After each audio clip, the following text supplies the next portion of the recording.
السلام علیکم ورحمۃ اللہ وبرکاتہ۔ بسم اللہ الرحمن الرحیم، نحمده ونصلی علی رسولہ الکریم، اما بعد۔ میرے محترم بھائیوں اور بزرگوں، آج ساری دنیا اس بات پہ متفق ہے کہ میری دنیا کی زندگی خوشحال ہو جائے۔ مسلم، غیر مسلم، سب اسی سوچ کے ساتھ چل رہے ہیں۔ دیندار، بے دین، سب کی یہ سوچ ہے کہ دنیا کی زندگی خوشحالی کے ساتھ ہو، میرے حالات اچھے ہوں، مجھ پر پریشانی نہ آئے،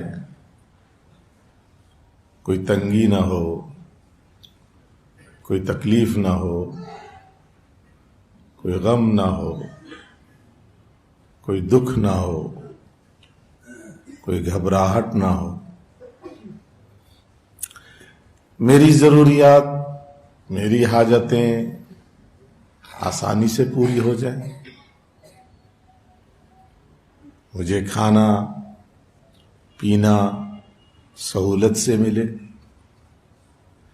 میرے گھر کی ضرورتیں بہت آسانی سے آ جائیں۔ ہر انسان کی اس وقت کی یہ چاہت ہے، رزق مجھے ملے اور مصیبت پریشانی مجھ پر نہ آئے۔ یہ ساری دوڑ جو لگی ہوئی ہے صرف اس لیے لگی ہوئی۔ تاجر تجارت میں دوڑے بھاگا چلا جا رہا اس لیے، زمیندار زمیندارے میں بھاگا جا رہا اس لیے، اہل علم علم میں لگے ہوئے ہیں اسی لیے، سیاستدان سیاست میں لگے ہوئے ہیں اسی لیے، حکمران حکومت میں اسی لیے، اور اس کے حصول کے لیے اپنی اپنی سوچ، اپنی صلاحیت، استعداد، علم و عقل اور سمجھ کے اعتبار سے کوششیں کر رہے ہیں۔ لیکن اس انسان کی تخلیق کس نے کی؟ کوئی انسان اس بات کا دعویٰ کر سکتا ہے کہ وہ خود اپنی مرضی سے آیا؟ اس کو بنانے والے، اس کو لانے والے اللہ ہیں، اور جو اس کو بنانے والا ہے اس کو اس کے اندر کی اچھائیاں، خامیاں، خرابیاں، چاہتیں، ضرورتیں، وہ سب اس سے زیادہ معلوم ہے۔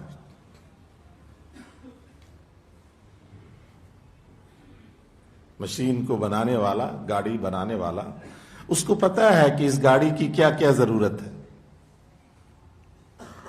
اس کے ٹائر میں ہوا کتنی چاہیے، اس کے اندر تیل کون سا چاہیے، اس کے اندر پرزہ کون سا چاہیے، تو وہ ایک کتابچہ ساتھ دے دیتا ہے کہ یہ اس کی ضرورتیں ہیں، یہ اس کی حاجتیں۔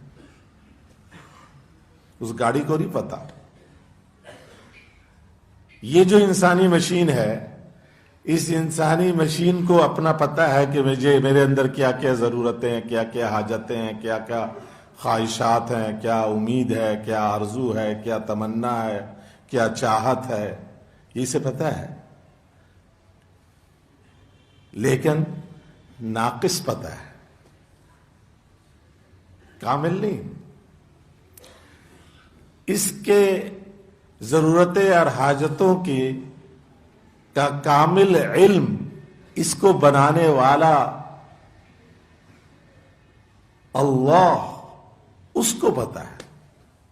جو اللہ اس کو بنانے والا ہے، اس اللہ کو پتا ہے اس کی کیا ضرورت ہے۔ اب دو راستے ہیں۔ ایک یہ ہے کہ یہ مشین اپنی مصیبتوں کو دور کرنے کے لیے اپنی سمجھ، اپنے علم کے مطابق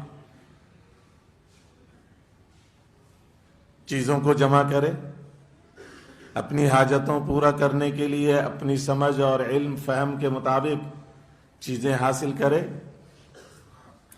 اور ایک یہ ہے کہ اپنے اس ناقص علم کے بجائے اس ذات کی طرف دیکھے جو علم میں کامل ہے اور جس کو اس کے ضرورتوں کا کامل علم ہے، اس کی مصیبتوں کا کمال کے درجے میں پتہ ہے اور اس کی مصیبتوں کے دور ہونے کی کامل خبر ہے اسے، اس کو دیکھے۔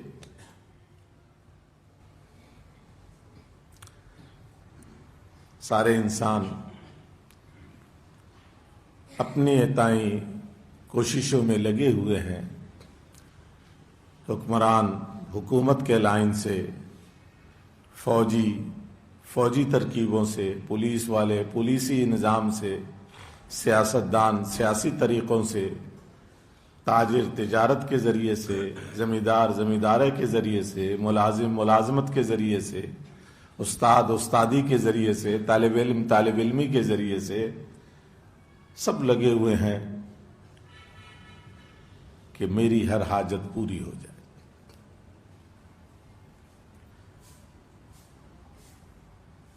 کوئی انسان ایسا نہیں جو یہ چاہتا ہو کہ مجھے بھوک لگے اور بھوک کے ساتھ مجھے روٹی نہ ملے۔ بھوک تو مجھے لگے لیکن مجھے کھانا نہ ملے۔ بھوک ہے لیکن کھانا نہیں ملنا چاہیے مجھے، پیاس ہے لیکن مجھے پانی نہیں ملنا چاہیے۔ نہ ملے وہ الگ بات ہے، لیکن وہ خود چاہتا ہے کہ مجھے نہ ملے، ایسا کوئی نہیں ہوگا۔ شاید آپ لوگوں کے علم میں ہو، مجھے تو آج تک نظر نہیں آیا۔ دنیا جہاں میں پھرا، سینکڑوں ملکوں میں گیا، ہزاروں لاکھوں آدمیوں سے ملا، کوئی ایسا نہیں ملا کہ جو یہ چاہتا ہو کہ میں بیمار ہوں لیکن شفا نہ ملے مجھے۔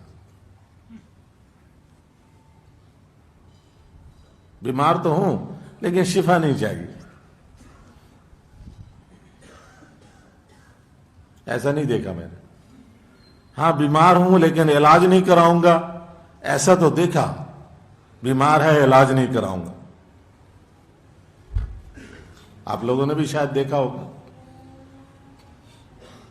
ایک نامی گرامی مشہور ہستی جو اب ہم میں ہے نہیں، نام آپ لوگ سب جانتے ہیں، سنا ہے، دیکھا بھی ہوگا، حاجی عبدالوہاب صاحب۔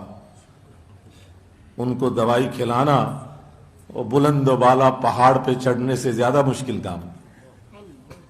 ان کو دوائی کھلا دی جائے، دوائی لے کے وہ مارتے تھے۔ تم سب کا یقین بگڑا ہوا ہے، دوائیوں سے ہوتا ہے، لیکن یہ مطلب نہیں ہے کہ شفا نہ ملے۔ یہ ضرور ہے کہ دوائی سے شفا نہیں چاہیے مجھے، بہت پھینکو دوائی، وہ اور بات ہے۔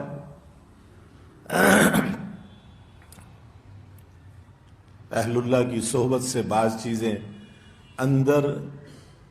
اندر گھس جاتی ہیں۔ جب وہ چیز اندر گھس جاتی ہے تو پھر جتنے مرضی جتن کر لو وہ نہیں ہوتا، کچھ نہیں ہوتا۔ اندر ان کے یہ بات گھس چکی تھی مولانا الیاس صاحب رحمۃ اللہ علیہ کی صحبت سے، کہ فرماتے تھے کہ مولانا الیاس صاحب رحمۃ اللہ علیہ فرماتے تھے میرا ایمان ہے، میرا ایمان ہے، میرا ایمان ہے، انگریزی دوائی کھانے سے ایمان میں خلل آ جاوے ہے، ایمان میں خلل آ جاوے ہے، ایمان میں خلل آ جاوے ہے، 3 دفعہ فرماتے تھے۔ کوئی فتویٰ نہیں ہے، مفتی حضرات اب یہ بیٹھے ہوئے، لیکن اس اہل اللہ کا جتنا اللہ سے تعلق ہے اس کے اعتبار سے یہ ان کا تھا معاملہ۔ وہ حاجی صاحب ان کی صحبت سے ان کے اندر بھی وہ بات رچ بس گئی تھی.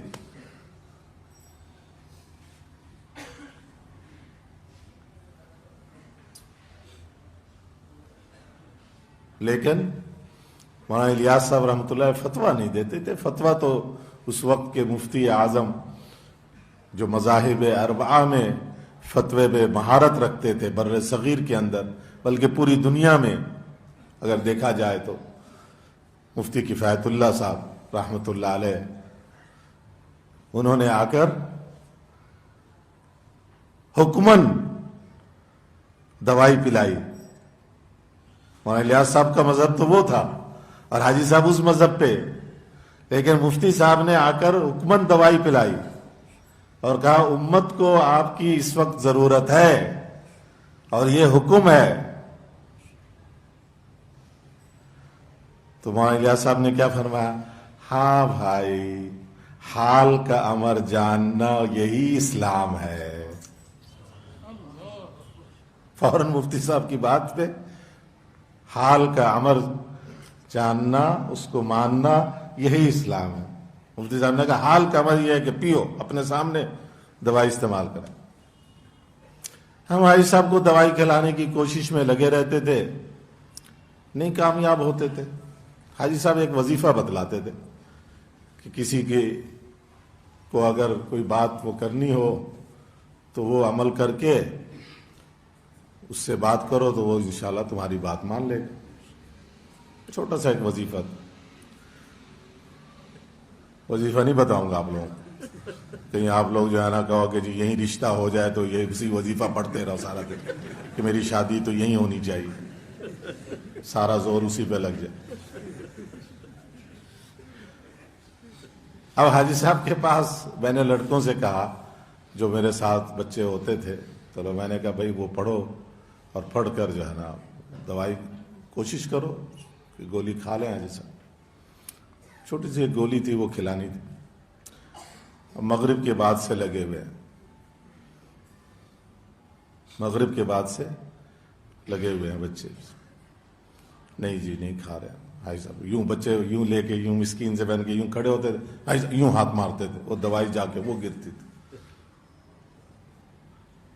پھر چلے تم کھاؤ کھاؤ تو کھا تو کھا کہ تو کھاؤ، مجھے کیوں کھلاتے، خود کھاؤ.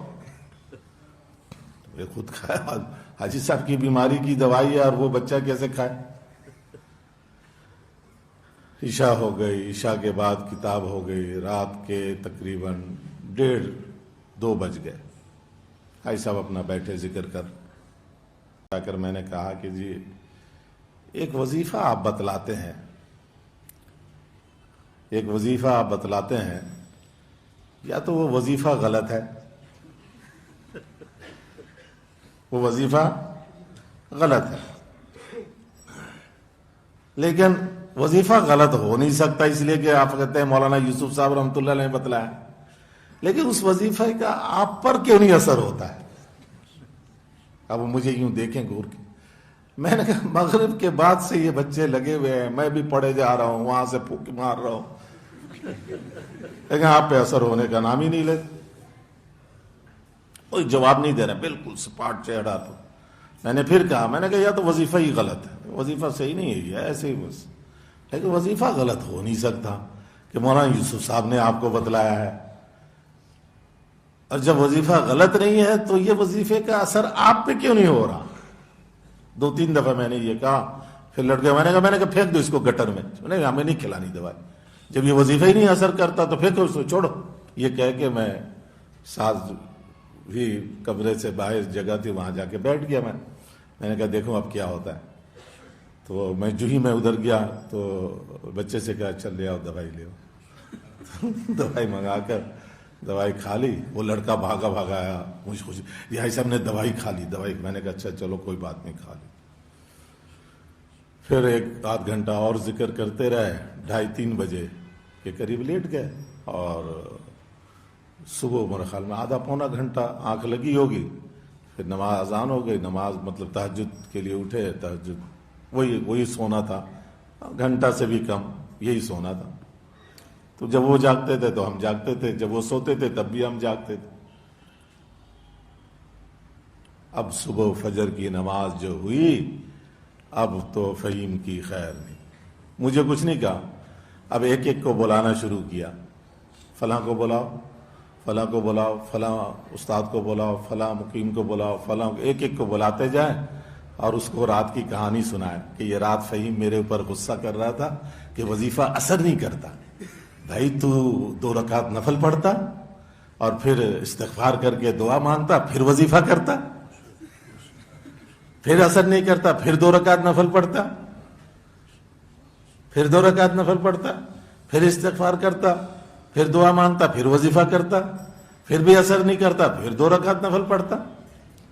ایک ایک کو بلا کر صبح فجر کی نماز سے لے کر رات عشاء کے بعد تک یہی کہانی سارا دن رائے کے ہر آدمی کو انہوں نے یہ سنا دی. رات فہیم میرے پر غصے ہو رہا تھا کہ وظیفہ جو ہے نا اثر کیوں نہیں کر رہا. انہوں نے کہا جی مولانا مفتی احمد ممتاز صاحب اصلاحی بیان کرتے ہیں. میں نے کہا اصلاحی بیان تو کرتے ہوں گے لیکن وہی بات ہے کہ اصلاحی بیان میں کہتے ہوں گے یہ کرو یہ کرو، کہتے جی کیا تو تھا، اثر تو ہوا نہیں، اثر تو ہوا نہیں. ہم کہتے ہیں بھائی جھٹ منگنی پٹ بیا، ایک دفعہ پڑھ لے اور کام ہو جائے. بھائی صاحب کا مزاج تھا کہ مسلسل کیے جاؤ کیے جاؤ کیے جاؤ یہاں تک کہ وہ اثر کرنے لگ جائے. اتنا کرو اتنا کرو. اس پر قصہ سناتے تھے، کہتے ہمارا حال یہ ہے کہ 2-4 دفعہ پڑھا، ہوا ہوا، نہیں ہوا جاؤ چھٹی، کوئی بات نہیں ہوتا، کوئی بات نہیں، فوراً اللہ کے غیر کی طرف بھاگ لی.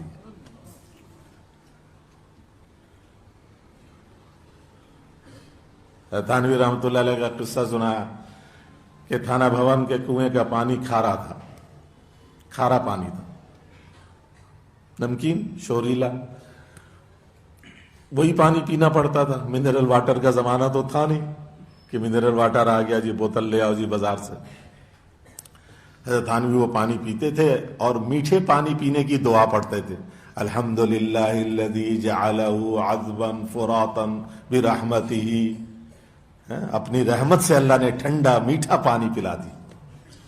کھارا پانی پی رہے. وَلَمْ يَجْعَلُوا مِلْحًا أُجَاجًا بِذُنُوبِنَا، ہمارے گناہوں کی وجہ سے کھارا کڑوا پانی نہیں بنایا، نمکین کڑوا نہیں بنایا. نمکین کڑوا پانی پی رہے ہیں اور دعا یہ پڑھ رہے ہیں میٹھے پانی پینے کی اس نیت سے کہ یہ میٹھا ہو جائے. کون پڑھنے والا؟ ہم نہ پدی کے شوروا. حضرت تھانوی جیسے پڑھنے والے پڑھے جا رہے، دن میں پتہ نہیں کتنی دفعہ پانی پیا ہوگا، کتنی دفعہ پڑھا ہوگا. 1 دن، 10 دن، 1 مہینہ، 2 مہینہ، 10 مہینہ، سال، 2 سال، 3 سال، 10 سال، 12 سال پڑھا، کنویں کا پانی میٹھا ہوگا. ہم کہتے ہیں آج پڑھو، کل لڑکی بھاگی چلے آیا میرے گھر. آج کل تو یہی وظیفہ ہے نا کہ میری شادی وہاں ہونی چاہیے. ماں باپ سے لڑتے ہیں بچے، ماں باپ کہتے ہیں اچھا وہ مشورہ کرتے ہیں، کہتے ہیں نہیں وہیں رشتہ لے کے جاؤ نا، میرا دل وہیں کرتا ہے شادی. یہ طلباء کے لیے کہہ رہا ہوں، باقی تو سب شادی شدہ ہی بیٹھے ہوں گے.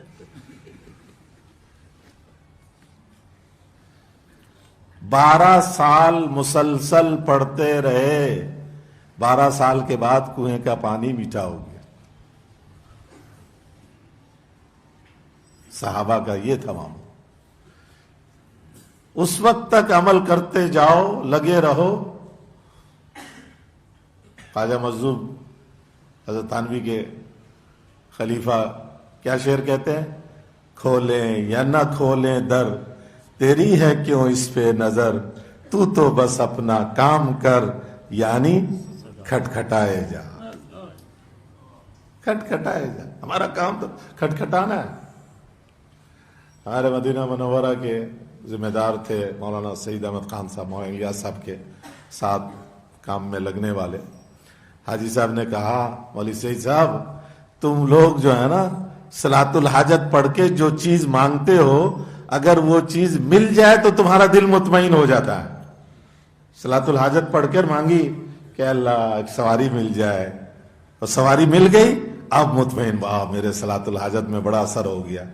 اور صلاۃ الحاجت پڑھ کر جو چیز مانگی وہ نہیں ملی تو دل افسردہ ہو جاتا ہے. حالانکہ نفس صلاۃ کی توفیق مل جانا اس چیز کے ملنے سے ہزارہ گنا زیادہ ہو کہ صلاۃ کی توفیق تجھے مل گئی. نفس صلاۃ الحاجت پہ ہر وقت ملے گا، یہاں ملے گا، موت کے وقت ملے گا، قبر میں ملے گا، حشر میں ملے گا، پل صراط پہ ملے گا، اور جنت میں جانے کے بعد بھی ہمیشہ ملتا ہی رہے گا اس نفس صلاۃ. میں نے اس حال میں جو اللہ کے امر، اللہ کے نبی کا جو طریقہ تھا، میں نے اس کو کر لیا، میں کامیاب ہو گیا. بس امر الہی کو پورا کر لینا، سنت نبی صلی اللہ علیہ وسلم پر عمل کر لینا، اس کی توفیق مل جانا، یہ میری کامیابی. اگلی چیز مجھے ملے نہ ملے وہ کامیابی کا مدار نہیں ہے. اگر مدار نتیجے پہ ہوتا تو یہ جو طلباء کے علاوہ حضرات ہیں، یہ ان طلباء سے پوچھ لینا، دورے کے دوسرے طلباء، کیا حدیثوں میں آتا ہے کہ قیامت کے دن کتنے انبیاء ایسے اٹھیں گے کہ جن کے ماننے والا ایک بھی نہیں ہوگا، اور وہ سارے انبیاء کامیاب ہیں. انہوں نے ان کے ذمے جو کام لگا تھا وہ کام انہوں نے کما حقہ کر دیا. بس آگے کسی مانا نتیجہ کچھ ہوا یا نہیں ہوا. نتیجے پہ کامیابی ناکامی نہیں ہے. کامیابی ناکامی کا یہ ہے کہ مجھے جو کام سونپا گیا میں نے وہ کام کیا جیسے کرنا چاہیے تھا یا نہیں کیا. اس کرنے پہ اگلے نے مانا نہیں مانا یہ میرے ذمہ نہیں ہے.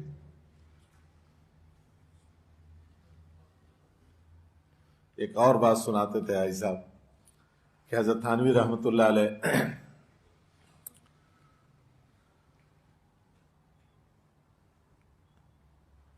چاہتے تھے کہ تھانہ بھون میں جو ان کا علاقہ تھا وہاں اسٹیشن بن جائے، ریلوے اسٹیشن ہو جائے. ریلوے اسٹیشن تھا 1 میل کے فاصلے پہ تھا، جلال آباد.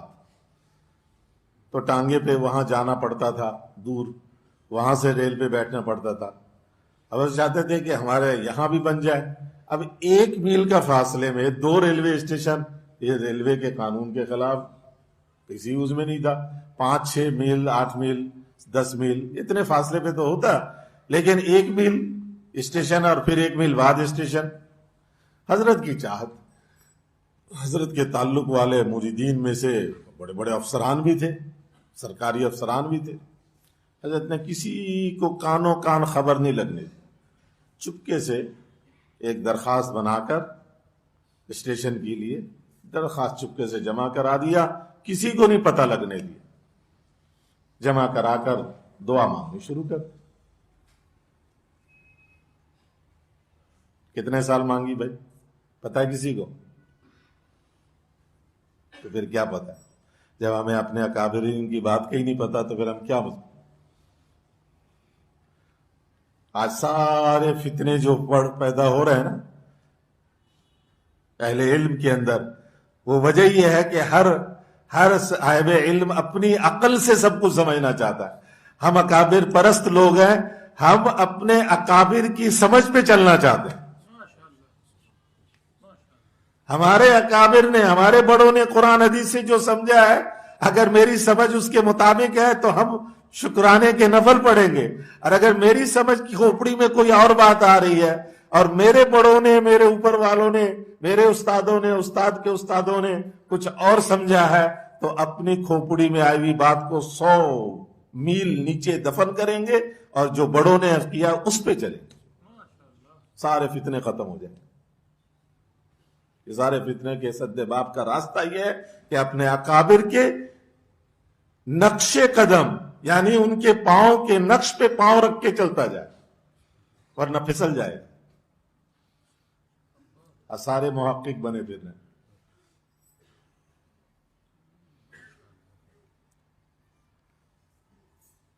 کتنے سال دعا مانگی ہوگی؟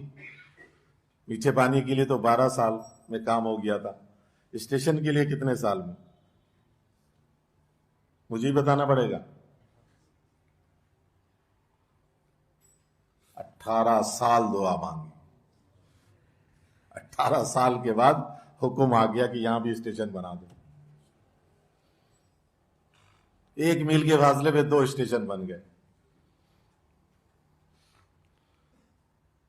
باقی بات یہ ہے ہم ہیں بڑے کمزور. اللہ پاک ہمیں 18 سال انتظار نہیں کرواتے, اس سے پہلے ہی ہمارا کام بنا دیتے ہیں. انہیں پتہ ہے اگر نہیں دیں گے تو یہ بھاگ جائے گا. اللہ کو پتہ ہے ہمارا کہ وہ کہتے جلدی دے دو, یہ کہیں اور ہی بھاگا جائے گا. اس لیے اللہ پاک جلدی کر دیتے ہیں ہمارے کام, لیکن تھوڑا سا, اتنی بھی جلدی نہیں, تھوڑا سا وہ دیتے ہیں.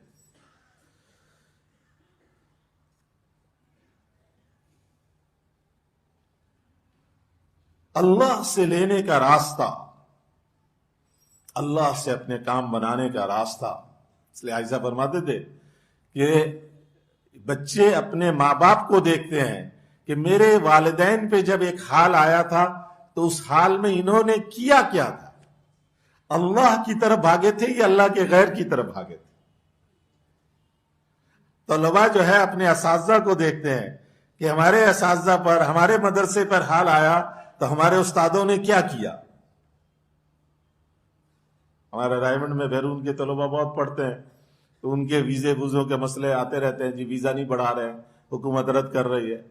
تو اب ہم حاجی صاحب کے پاس پہنچ جاتے تھے تو حاجی صاحب فوراً اس عمل کو کراؤ, اس پہ بیٹھاؤ, اس عمل کو کراؤ, اس پہ بیٹھاؤ.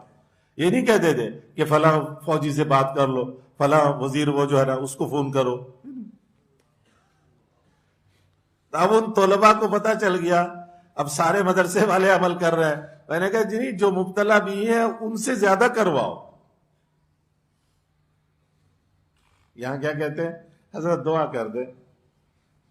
وہاں یوسف صاحب رحمۃ اللہ فرمایا پیٹ میں تیرے درد ہو رہا تو میرے سے دعا کروائے گا, میں اتنے ہی کہوں گا نا اللہ تجھے شفا دے دے, اتنے ہی کہہ دوں گا, اس سے زیادہ اور کیا کہوں گا.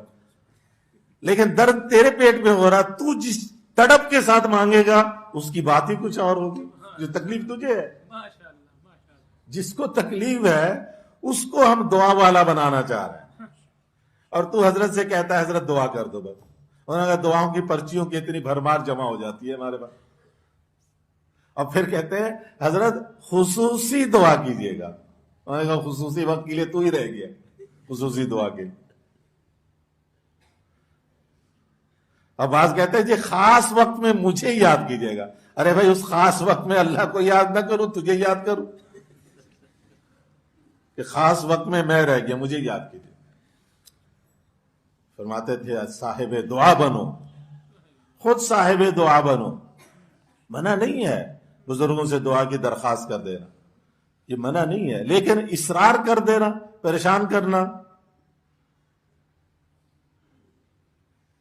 جو مبتلا بھی ہی ہے, اما عائشہ صدیقہ سیدہ طیبہ طاہرہ رضی اللہ تعالی عنہا پر بہتان لگا. سارا مدینہ کوہرام میں, سید الانبیاء پہ پریشانی کے پہاڑ گرے ہوئے ہیں, صدیق اکبر پہ غم کا پہاڑ ٹوٹا ہوا ہے کہ میرے لخت جگر پر الزام, انگلی اٹھ گئی ہے. 3.5 گواہی پوری ہے, آدھی گواہی باقی ہے. کیا مدینے کا منظر ہیبت ناک ہولناک بنا ہوا ہے. صحابہ کے حلق سے لقمہ نہیں اترتا, پانی کا گھونٹ نہیں اترتا.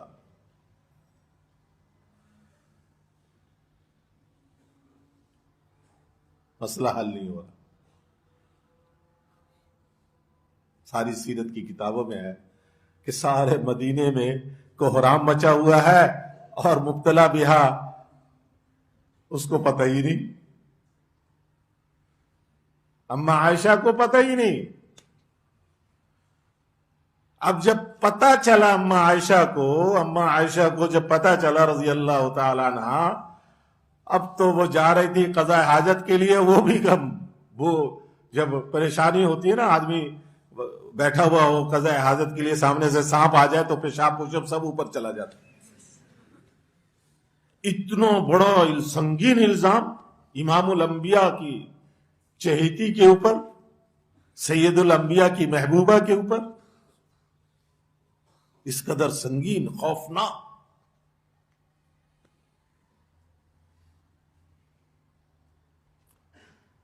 جب مبتلا بہا پریشان ہوئی اور اس کو پتا چلا اس کی پریشانی پر جو عرش ہلا ہے، تو پھر وہاں سے برات ظاہر ہوئی۔ پھر یہ ناز ہے، یہ انداز ہے، اسی لاڈلی کا یہ مقام ہے کہ جب کہا کہ جا حضور کا شکریہ ادا کر، میں کیوں شکریہ ادا کروں؟ یہ اماں عائشہ کے علاوہ کوئی کہے تو شاید مفتی حضرات کفر کا فتویٰ لگا دے کہ نبی کے شان میں یہ بات کرنا شاید کفر کے زمرے میں آ جائے۔ میں نے کہا ان کا کیوں شکریہ ادا کروں؟ میں اپنے رب کا کیوں نہ شکریہ کروں جو ساتوں آسمان کے اوپر سے میری صفائی پیش کر رہا۔ یہ تو ٹوہ میں لگے ہوئے تھے، صحیح بات بتا دو، ہاں پوچھ لو۔ جس پر کوئی مسئلہ آیا ہوا ہو، جب وہ پریشان ہوتا ہے تو پھر آسمان سے فتوحات کے دروازے کھلتے۔ ہم سب مسائل میں گھرے ہوئے ہیں، لیکن اپنے مسائل کا حل دو راستے سے چاہتے ہیں، دو راستے سے چاہتے ہیں،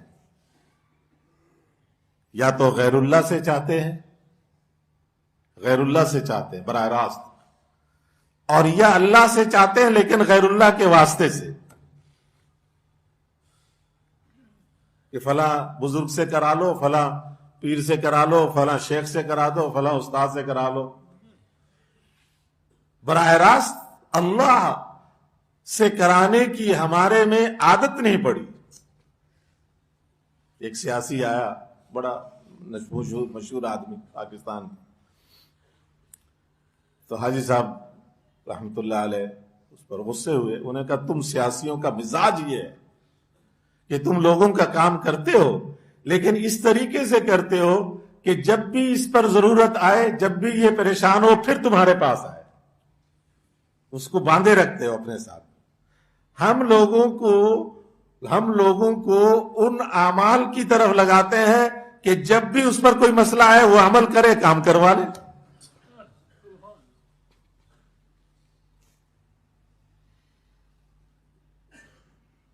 عمل کریں، کام کروا لیں۔ حضور نے یہی کیا صلی اللہ علیہ وسلم، صحابہ کو اسی پہ ڈالا۔ ہر مسئلہ آپ صلی اللہ علیہ وسلم خود اپنی ذات کے لیے،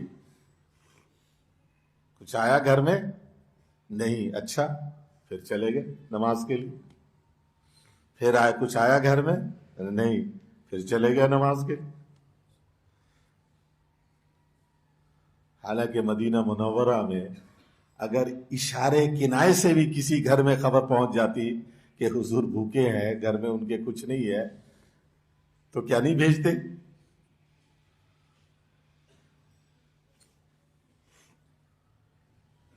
صحابہ نہیں بھیجتے؟ صحابہ تو اپنا سب کچھ حضور پہ نچھاور کرنے کو تیار بیٹھے تھے۔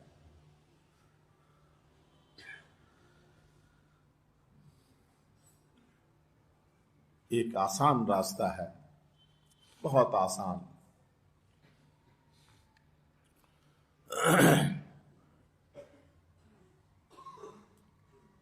ہزاروں کے پیچھے بھاگنے سے بچنے کا راستہ اللہ تعالیٰ قرآن کریم میں فرماتے ہیں من یتق اللہ یجعل لہ مخرجا ویرزقہ من حیث لا یحتسب۔ بس تم صرف ایک چیز اپنے میں پیدا کر لو، سارے مسئلے حل۔ تقوی پیدا کر لو،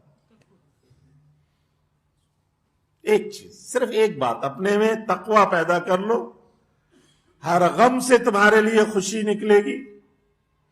یجعل لہ مخرجا، مخرج راستہ، ہر پریشانی سے راستہ نکالیں گے، ہر مصیبت سے راستہ نکالیں گے، ہر مقدمے سے تمہیں نجات دیں گے، ہر لڑائی جھگڑے سے تمہیں راحت ملے گی، ہر غم سے تمہیں خوشی ملے گی، ہر بیماری سے شفا ملے گی۔ یہ ہے مخرج، مخرج۔ ہر تنگی سے، ہر پریشانی سے، دکھ سے، درد سے، کڑن سے، بے چینی سے، غم سے۔ وَيَرْزُقُهُ مِنْ حَيْثُ لَا يَحْتَسِبُ، اور تمہارے لیے رزق کا انتظام وہاں سے کریں گے جہاں تمام عقل مندوں کی عقلیں فیل ہو جائیں۔ جہاں عقل پہنچ گئی وہاں سے نہیں دیں گے. یہ تو عقل پہنچ گئی کہ جائے نماز کے نیچے آ جائیں، میں سوؤں بستر کے تکیے کے نیچے آ جائے. اللہ کہتے نہیں، یہ تو یہاں تو تیری عقل پہنچ گئی ہے، وہاں سے پہنچ لے گی. وہ صحابی کا قصہ کیا، پیشاب کے لیے بیٹھے تھے تو چوئی آ کر جناب 1 دینار پیش کر دیے. عقل پہنچتی ہے یہاں سے. اب تو قصہ سن لیا تو کہیں اس نیت سے پیشاب میں نہ بیٹھے، شاید کوئی چوئی آ جائے. چوئی کے بجائے کوئی بچھو آ کر نہ ڈس لے. اس لیے زیادہ دیر نہیں بیٹھنا چاہیے جھاڑیوں میں، جلدی قضا حاجت کر کے فوراً بھاگنا چاہیے. جہاں عقل نہیں پہنچے گی، سمجھ نہیں پہنچے گی، اس کا ذہن نہیں پہنچے گا، اس کا خیال، اس کا وہم، اللہ وہاں سے دیں گے رزق. رزق کسے کہتے ہیں؟ ہم سمجھتے ہیں رزق کا مطلب ہے روٹی چاول کھانا پینا، یہ رزق. انسانی بدن کی ہر ضرورت کا نام رزق ہے. اس بدن کو جس چیز کی ضرورت ہے اس کو رزق کہا جاتا ہے. اس کو خوراک کی ضرورت ہے، رزق ہے. اس کو علاج کی ضرورت ہے، رزق ہے. اس کو پینے کی مشروبات کی ضرورت ہے، وہ رزق ہے. اس کو سردی کے اعتبار سے لباس کی ضرورت ہے، رزق ہے. اس کو گرمی کے اعتبار سے کپڑوں کی ضرورت ہے، وہ رزق ہے. اس کو ادھر سے ادھر آنے جانے کے لیے سواری کی ضرورت ہے، سواری رزق ہے. یہ مرد ہے، یہ برد ہے. اس کو اپنی فطری تقاضے کی تکمیل کے لیے، اپنی خواہشات کی پورا کرنے کے لیے ایک نیک صالح بیوی کی ضرورت ہے، وہ رزق ہے. بیوی رزق ہے. ایک عورت ہے اور اس عورت کے اندر اللہ نے کچھ فطری تقاضے رکھے ہیں. ان فطری تقاضے کی تکمیل کے لیے اس کو ایک محبت کرنے والا نیک خاوند چاہیے. یہ خاوند اس عورت کے لیے رزق ہے. اب یہ ماں باپ بن گئے، میاں بیوی بن گئے. اس میاں بیوی کو اپنی آنکھوں کی ٹھنڈک کے لیے اولاد چاہیے. یہ اولاد رزق ہے. اولاد رزق ہے.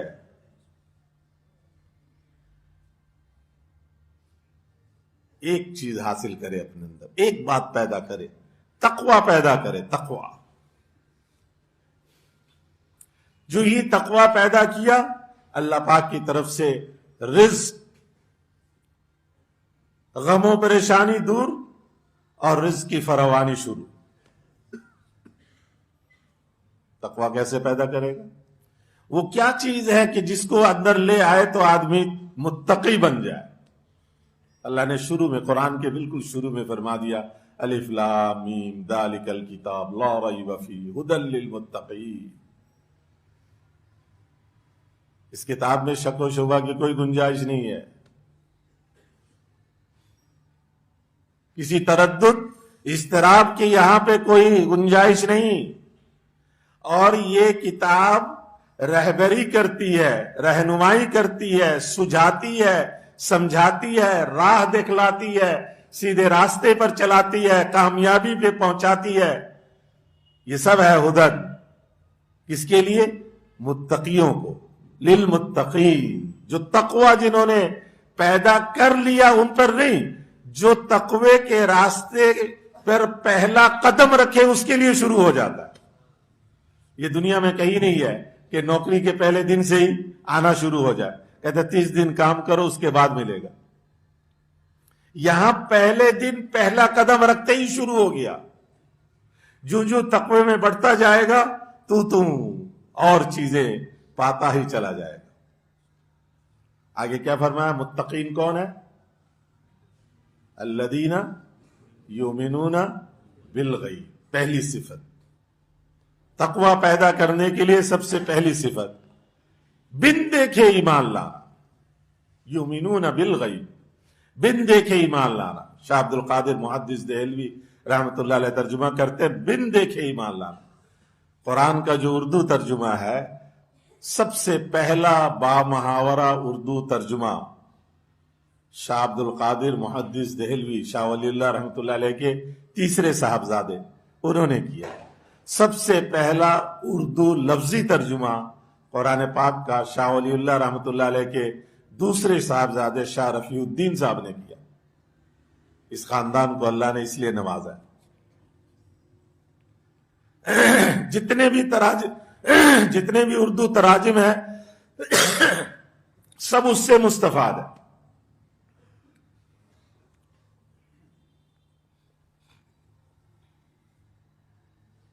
شاہ رفیع الدین صاحب کا اصل جو نام تھا وہ تھا شاہ عبد الوہاب، لیکن مشہور ہو گیا وہ شاہ رفیع الدین.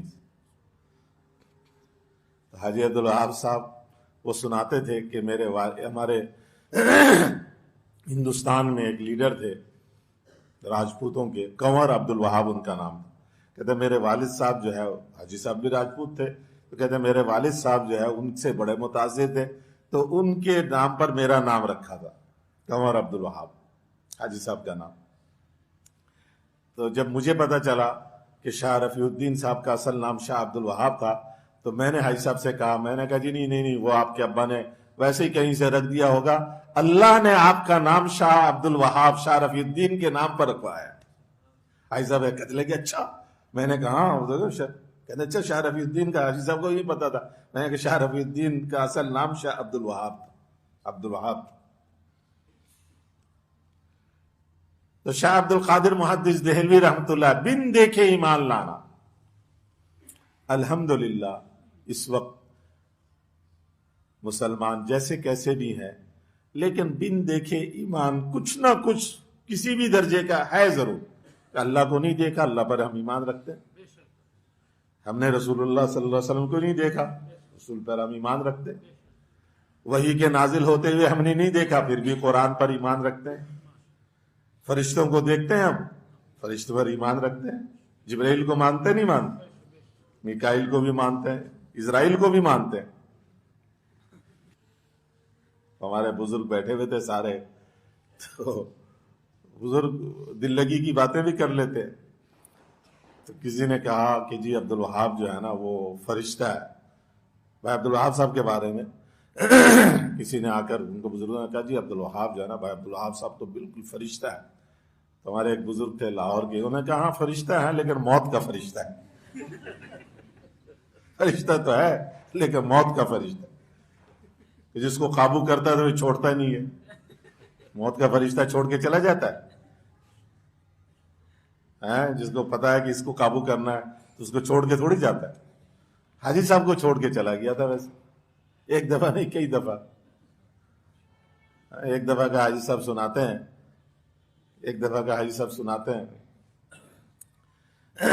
کہ ڈاکٹروں نے ہسپتال میں تھے، ڈاکٹروں نے جو ڈاکٹر اندر تھے انہوں نے کہا حاجی صاحب تو رخصت ہو گئے. تو وہ جو ڈرپ شریپ لگایا ہوا تھا وہ سب نکال دیا، اور پٹی بھی باندھ دی، انگوٹھے بھی باندھ دیے، آنکھیں وغیرہ جو ہے بند کر دی، سب چیزیں مشین فلیٹ ہو گئے، سب کچھ ختم ہو گیا. باہر آ کر خبر دی ساتھیوں کو کہ جی حاجی صاحب، روتے ہوئے صاحب چلے گئے، اب لے جانے کا انتظام وغیرہ کریں. یہ حاجی صاحب کے انتقال سے کوئی حاجی صاحب کے انتقال سے یوں سمجھو کہ 30-35 سال پہلے کیا واقعہ سنا رہا ہوں. 38 سال سمجھ، 38 سال پہلے، 38 یا 39 سال پہلے. یہ ایک دفعہ نہیں، حاجی صاحب کئی دفعہ جا چکے تھے، فرشتے کئی دفعہ لے گئے. ایک دفعہ کا میں صرف سنا رہا ہوں. تو جب وہ ڈاکٹر نے باہر جا کے خبر دی، اب سب رونا دھونا شروع ہو گئے. اب جب جو ہی ڈاکٹر خبر دے کر 3-4 منٹ لگے ہوں گے، 5 منٹ ان کو، مطلب آہستہ آہستہ ایک دم سے خبر دے تو پتہ نہیں اور کہیں چلے جائیں. حاجی صاحب تو ایسی ہستی تھے. تو وہ جب خبر دے کر اندر آئے تو حاجی صاحب آنکھیں کھولے دیکھ رہے تھے کہ کیا، ارے کیا مجھے کیا یہ وہ کیا ہوا، کھولو اسے. پھر حاجی صاحب نے خود فرمایا کہ وہ جو وقفہ تھا جب بعد میں بتایا نا کہ جی آپ کا تو سب چیزیں ختم ہو گئی تھی، تو حاجی صاحب فرمایا کہ ہاں 2 فرشتے آئے تھے اور مجھے لے گئے. تو میں نے ان دونوں فرشتوں سے پوچھا، مجھے ان کا چہرہ نظر نہیں آ رہا تھا، جسم پتہ چل رہا تھا. میں نے کہا تم دونوں مجھے کہاں اٹھا کر لے آئے؟ میں نے کہا جنت البقیع ہے، یہ میرے میت کو لے گئے. یہ مکالمہ ہو رہا حاجی صاحب کا اور ان کا کہ یہ جنت البقیع ہے. تو حاجی صاحب نے فرمایا کہ مولانا الیاس صاحب، مولانا یوسف صاحب تو یہاں نہیں ہے. انہوں نے کہا نہیں، وہ تو نظام الدین میں ہے. انہوں نے کہا تمہارے لیے کیا مشکل ہے، تم ان دونوں کو اٹھا کر یہاں لے آؤ، میں تو نہیں ہے یہاں دفن ہوں گا. ایک بات، فرشتوں سے لڑ رہے ہیں وہاں. دوسری بات کہ بھئی تم، حدیث میں جب یہ بات ہے کہ جو روزانہ 1000 دفعہ درود شریف پڑھے گا اس وقت تک اس کو موت نہیں آئے گی جب تک کہ جنت میں اس کا ٹھکانہ اس کو دکھلا نہ دیا جائے. تو تم لوگوں دونوں نے تو مجھے جنت میں میرا ٹھکانہ دکھایا ہی نہیں اور مجھے اٹھا کے لیا.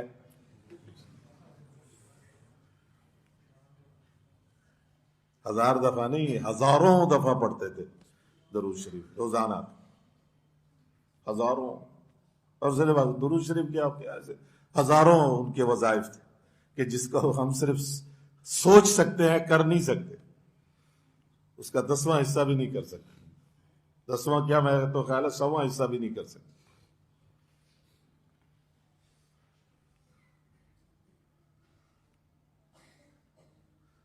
تسبیح پڑھ رہے تھے، لڑکے سے میں نے کہا ذرا پوچھو پڑھ کیا رہے، اتنی دیر سے ختم کیوں نہیں ہو رہا؟ کب سے لگے ہوئے ہیں، رات گزر گئی ہے، ابھی رات سے اوپر ہو گئی. میں نے کہا ذرا چپکے سے پیار سے آرام سے پوچھنا کہ جی آپ اتنی دیر سے کیا پڑھے جا رہے تھے؟ کہنے لگے میرا منا، میرا فہیم بیمار ہے نا، میرے بارے میں بیمار ہے نا، تو اس کے لیے یا حیو پڑھ رہا ہوں 3000 دفعہ. اپنے منع کے لیے کہ وہ بیمار رہتا ہے، اس کے لیے 3000 دفعہ یا حیو پڑھ رہے ہیں کہ 3000 دفعہ یا حیو پڑھوں گا تو اس کی بیماری اللہ دور کر دیں گے. تو فرشتوں میں سے ایک نے دوسرے سے کہا بات تو صحیح کہہ رہا، چل بھائی واپس کر کے آتے. تو فرشتے لے گئے، واپس چھوڑ گئے. اتنے میں یہ باہر والے اندر گئے تو حاجی صاحب جاگ رہے تھے. یہ ایک دفعہ کا واقعہ. اور اس کے علاوہ جو اور بھی ہیں، خیر اس کی ضرورت نہیں ہے. تو جب آخری دفعہ انتقال کے وقت اذان ہو رہی تھی فجر کی، اور میں ساری رات یوں ٹک ٹکی باندھے بیٹھا مشین دیکھ رہا تھا کہ مشین جو ہے نا فلیٹ ہے، اس کو بلڈ پریشر وہ دیکھنا چاہتا تھا، نبض کہیں سے ملے ہی نہیں. میں نے فون کیا مولانا جمشید صاحب رحمۃ اللہ علیہ کے صاحبزادے، ہمارے جو استاد ہیں رائے میں، مولانا خورشید صاحب، ان کو فون کیا. میں نے کہا جی حاجی صاحب رخصت ہو گئے. ان کو فون کر کے میں کمرے میں داخل ہوا تو مشین پھر چلنی شروع ہو گئی، جو مشین لگاتے ہیں جس میں سارا بتاتے ہیں. میں نے جلدی سے مولوی خورشید صاحب کو فون کیا. میں نے کہا ابھی کسی کو بتائیے گا نہیں، کوئی پتہ نہیں ایسا پھر واپس آ جائے. اب تک کئی دفعہ تو ہو چکا تھا. میں نے کہا بتائیے گا نہیں ابھی کسی کو، مشین پھر چلو. ابھی میں نے یہ کہا ہی تھا، لیکن یہ آخری چراغ بجھنے کا جو شعلہ تھا وہ تھا، بس یوں ہوا اور پھر آئی صاحب رخصت ہو. میری اندر ایک بیماری ہے، مجھے معاف کر دینا. میں اپنے طلباء سے بھی معافی مانگتا رہتا ہوں کہ میں ایک بات شروع کرتا ہوں، اس میں ایک دوسری بات شروع ہو جاتی ہے، پھر وہ کہانی ادھر چل پڑتی ہے. لیکن مجھے یاد رہتا ہے پہلی بات جو ہے نا، تو واپس پھر کوشش کرتا ہوں واپس آ جاؤں. تو بات چل رہی تھی تقوی پر، اور چلتے چلتے عبدالوہاب پر آ گئے، اور پھر حاجی صاحب کی بات شروع ہو. یؤمنون بالغیب، بن دیکھے ایمان لانا. الحمدللہ کتنی چیزیں ہیں جن کو ہم نے نہیں دیکھی ہیں، اس پر ایمان لے کر آئے. تو اس پہلی صفت میں کچھ نہ کچھ تو ہیں، ہم کچے پکے ہیں لیکن ہیں. دوسری صفت، یہ معاملہ بڑھا گیا، یقیمون الصلاۃ، یقیمون الصلاۃ. اس معاملے میں ہم بڑے میں نماز نہ پڑھنے والوں کی بات نہیں کر رہا ہوں، نماز پڑھنے والوں کی بات کر رہا ہوں۔ عام ترجمانوں نے کیا کیا؟ یقیمون الصلاۃ، نماز قائم کرو، نماز قائم کرو، نماز قائم کرو۔ نماز قائم کرو یہ تو عربی کا لفظ ہے۔ شاہ عبد القادر محدث دہلوی رحمۃ اللہ علیہ نے یقیمون الصلاۃ کا ترجمہ کیا ہے، اور وہ لوگ متقی کون ہیں؟ وہ لوگ جو نماز کو درست کرتے ہیں۔ ہم نماز پڑھتے ہیں، نماز کو درست کہاں کرتے ہیں؟ کبھی ہمیں خیال آیا کہ ہم نماز درست کریں؟ نماز پڑھ رہے ہیں، بچپن کی سیکھی ہوئی 55 تک چل رہی ہے۔ نماز درست کرو، یہ مجھے سمجھ میں آیا۔ میرے ایک جاننے والے تھے، رائے گنج روڈ پہ ان کی فیکٹری تھی کپڑوں بنانے کی، تو میں ایک دفعہ ان کی فیکٹری پہ چلا گیا، آتے ہوئے گزرتے ہوئے میں نے کہا چلو اس کو ملتا جاؤ، میرے بچپن کا ساتھی تھا وہ۔ تو میں چلا گیا تو میں نے دیکھا یوں ٹیبل لگے ہوئے ہیں، لوگ اس کے سامنے کھڑے ہوئے ہیں، اور وہ جو ہے ایک ایک چیز کو، وہ جو بنیان بناتے ہیں اس کو دیکھ رہے ہیں۔ میں نے اسے پوچھا، میں نے کہ یہ کیا کر رہے ہیں؟ کہتے یہ غلطیاں ڈھونڈ رہے ہیں۔ میں نے کہ ایک آدمی کافی ہے؟ کہتے نہیں، ایک آدمی سے یہ کام نہیں ہوتا، ایک آدمی کے ذمے صرف سامنے کو دیکھنا ہے، صرف سامنے دیکھے گا، بس وہ آگے پھینک دے گا۔ سامنے میں اگر غلطی ہے تو اس پہ نشان لگائے گا، وہ اس پہ پرچی لگائے گا کہ یہاں پہ یہ غلط ہے۔ دوسرا جو ہے وہ صرف پیچھے والا دیکھے گا، تیسرا جو ہے صرف آستینوں کے دیکھے گا، چوتھا صرف جیب کو دیکھے گا، اگر بٹن والا ہے تو اس سے اگلا صرف بٹن کو دیکھے گا، کاج کو دیکھے گا، یہ جو بہن لگا ہوا ہے صرف اس کو دیکھے گا۔ ایک ایک چیز کے لیے ایک ایک آدمی رکھا ہوا تھا۔ میں نے کہا پھر؟ کہتے یہ دیکھ کر ہمیں ارے اس چیز بناوٹ میں جو نقائص ہے، اگلا جو ہم مال بنائیں گے اس میں نقائص یہ نہ پیدا ہو۔ میں نے کہا اوہو، یقیمون الصلاۃ مجھے آج سمجھ میں آ گیا۔ میں نے اس کو کہا، میں نے کہا آج مجھے یقیمون الصلاۃ کا پتہ چل گیا کہ جو پچھلا مال ہے اس میں پہلے دیکھو اس میں نقائص کیا تھے، پھر جو اگلا مال بنانا ہے اس میں ان نقائص سے بچنے کی کوشش، محنت، یہ ہے یقیمون الصلاۃ۔ مغرب پڑھی ہے نا، اب عشاء سے پہلے بیٹھنا، یہ جو نمازوں سے پہلے سنتیں ہیں یہ اس لیے ہے کہ پچھلے میں مغرب میں جو کمی ہوئی، جو نقص رہ گیا، وہ عشاء میں نہیں کہ دہراؤں گا۔ یہ نماز کو درست کرنے کی فکر سے نماز پڑھ رہا۔ اب فجر کی نماز میں عشاء کی نماز کو سوچ رہا، ظہر کی نماز میں پچھلے فجر کو سوچ رہا، عصر میں ظہر کو سوچ رہا کہ 4 رکعت نماز تھی، بیٹھ کے سوچ رہا کہ یار یہ جہری نماز تھی، امام نے سورت کون سی پڑھی تھی؟ میں تو کہیں اور تھا، مجھے تو یاد ہی نہیں ہے کہ امام نے سورت کون سی پڑھی تھی، اور اس کو یاد ہی نہیں ہے میں نے تسبیح 3 دفعہ پڑھی تھی یا 5 دفعہ پڑھی تھی، رکوع میں سجدے میں۔ دھیان میرا کہاں تھا؟ رکوع میرا کیسا تھا؟ ہاتھ میں نے کہاں باندھے تھے؟ نظر کہاں رکھی تھی؟ اب ان سب چیزوں کو سوچ رہا۔ اوہو، 4 رکعت میں تو مجھے کچھ بھی پتا نہیں کہ میری یہ 2 رکعت 4 رکعت کیسی ہوئی، اب اس پر رنجیدہ ہے۔ اچھا، اب اللہ معاف کر دے، پچھلے معاف کر دے، اب جو عشاء پڑھوں گا نا پورے دھیان جما کے پڑھوں گا۔ اب عشاء کی ہر رکعت میں دھیان جمانے کی کوشش کر رہا، لیکن 1 رکعت میں بھی کامیاب نہیں ہوا۔ کوشش نہیں چھوڑی اس نے، لیکن 1 رکعت میں بھی کامیاب نہیں ہوا۔ دھیان ادھر سے ادھر بھٹکتا رہا، لیکن لگا رہا، کھینچنے کی کوشش کرتا رہا، نہیں، دھیان قابو کر کے رکھنا ہے۔ اگر 100 میں سے 1% بھی دھیان قابو میں کر لیا، کامیاب ہو گیا۔ اب گاڑی چل پڑی، اب اس کی پروڈکشن جو ہے، اس کے مال میں درستگی آنی شروع ہو گئی۔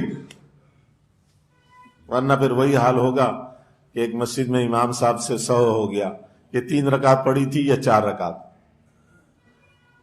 3 رکعت پڑھی تھی یا 4 رکعت۔ اب لوگوں میں خسر نہیں جی 3 ہوئی ہے، نہیں جی 4 ہوئی ہے۔ ایک مقتدی جو تھا وہ کہنے لگا نہیں پکی بات ہے، بڑے وثوق یہ بات ہے کہ 3 ہی رکعت ہوئی ہے. انہوں نے کہا تم اتنی پکی بات کیسے کریں؟ میں نے کہا بات یہ ہے کہ میری ہے 4 دکان، ہر رکعت میں 1 دکان کا حساب کر لیتا تھا، آج 3 دکان کا حساب پورا ہوا، 1 رہ گیا، اس کا مطلب 3 ہی رکعت ہوئی ہے. ہماری نماز کا حال تو یہ ہے. وہ ایک بیچارے اس نے تو کہہ دیا، ہم کہتے نہیں پر اپنی بزرگی جتلاتے ہیں، ورنہ حال ہم سب کا ایک ہی ہے. پتہ نہیں کہاں ہم بھاگ دوڑ کر رہے تھے. اس سے پہلے بڑے حاضر دماغ رہتے ہیں، جو ہی اللہ اکبر کہتے ہیں اور اس کے بعد پتہ نہیں کہاں کن وادیوں میں گھوم رہے ہیں، سیر کر رہے ہیں، اور جب امام السلام علیکم ورحمۃ اللہ پھر حاضر آ جاتے، واپس آ جاتے.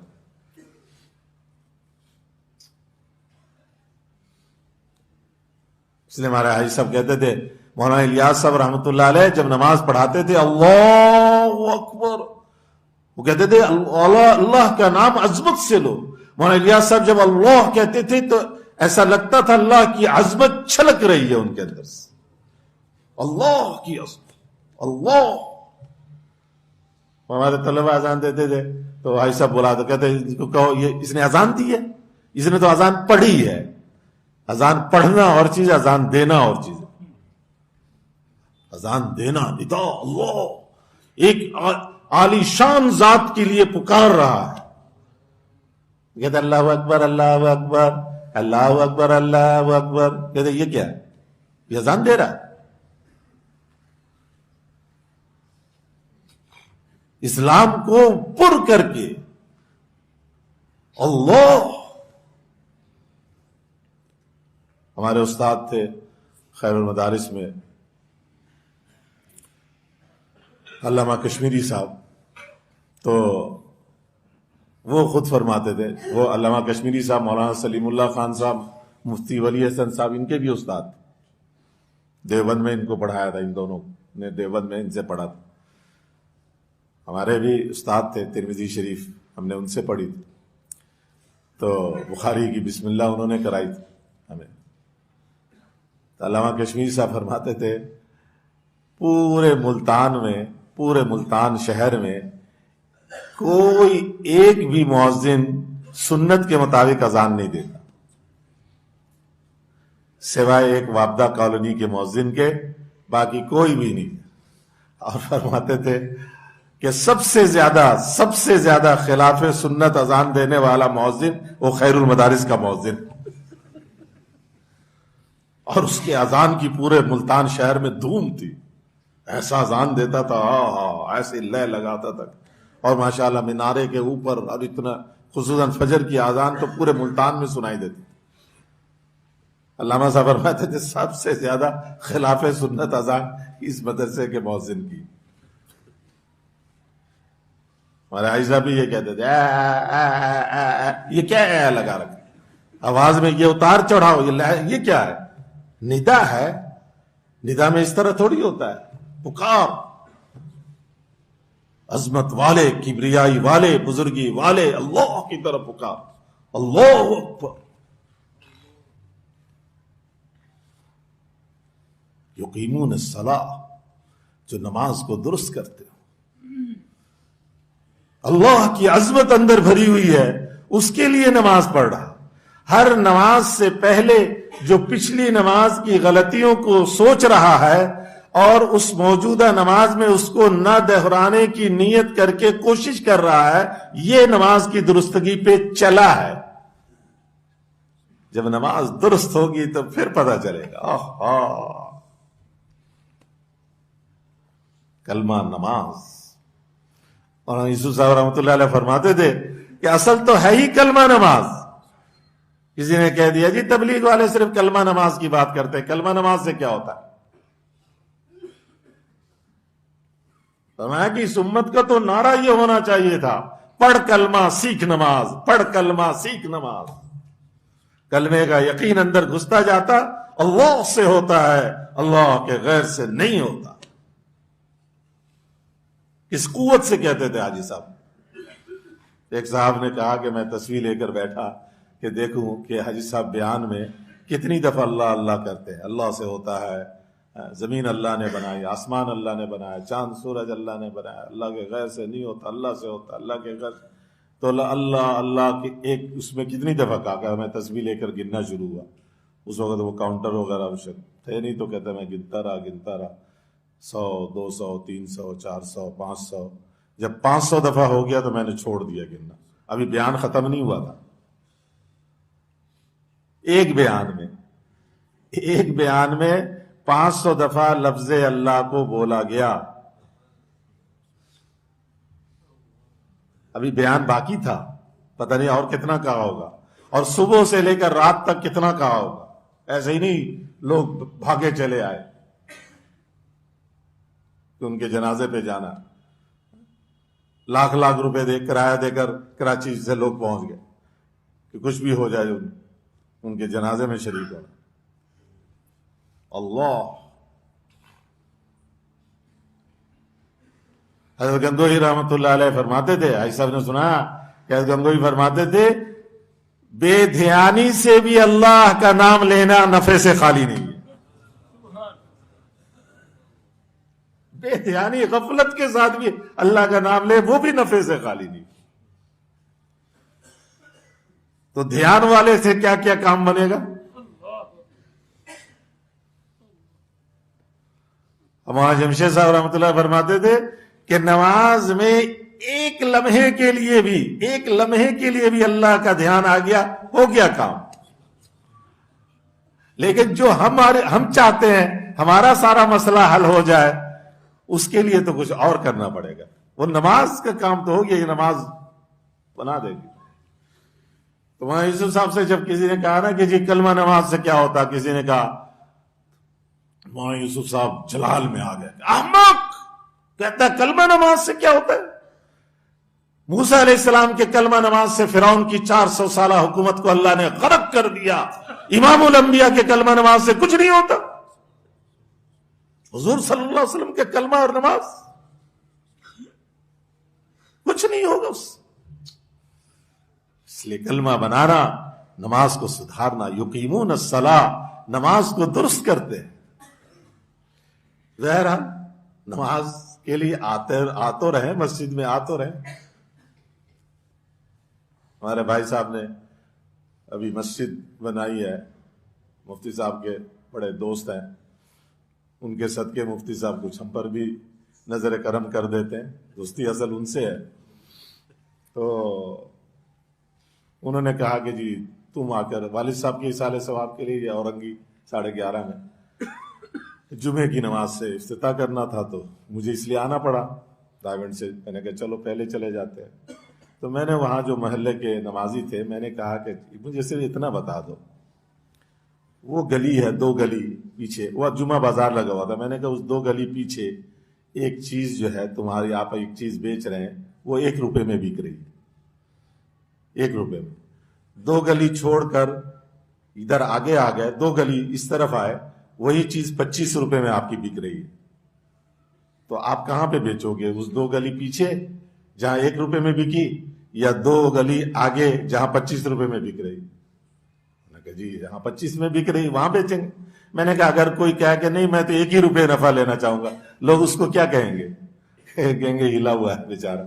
وہی 2 گلی آگے جا کر 25 مل رہا، 24 زیادہ مل رہا، صرف 2 گلی آگے جا کر. آئی سمجھ میں بات یا نہیں آئی؟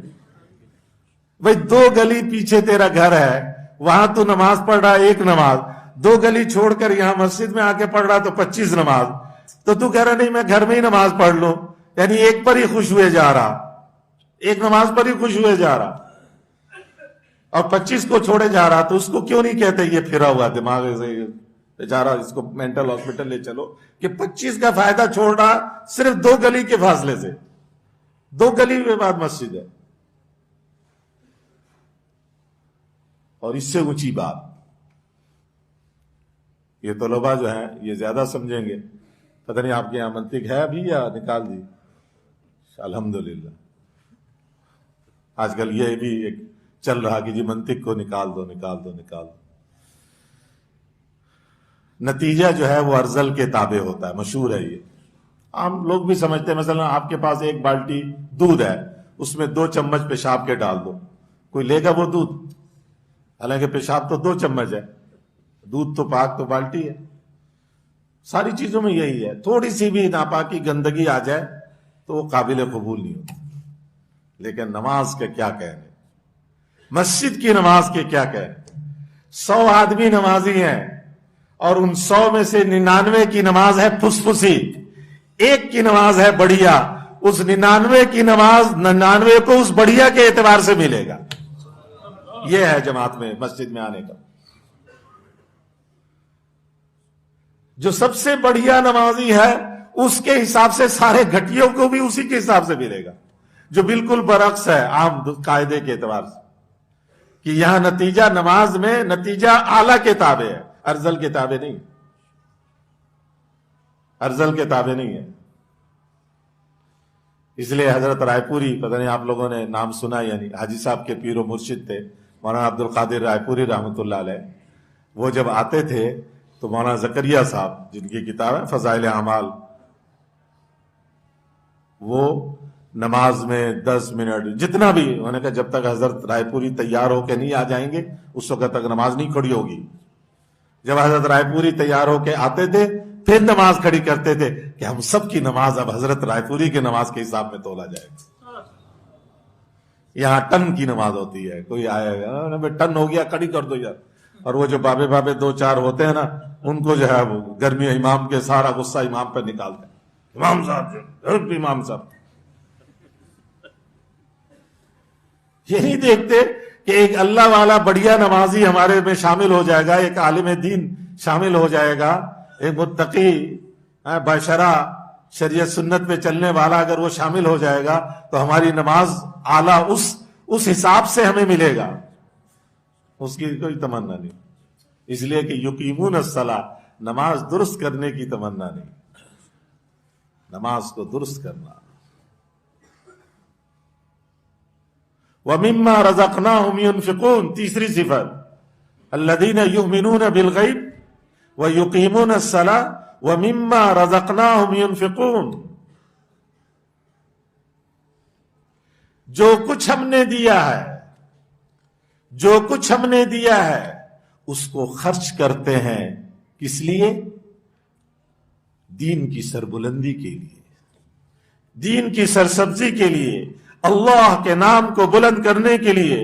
لِأَن تَكُونَ كَلِمَةُ اللَّهِ هِيَ الْعُلْيَا، اللہ کا کلمہ سب سے اونچا ہو جائے، اس کے لیے اللہ کا دیا ہوا سب کچھ خرچ کرتے ہیں. یہ جان کس نے دی؟ جیب میں پیسے کس نے دیے؟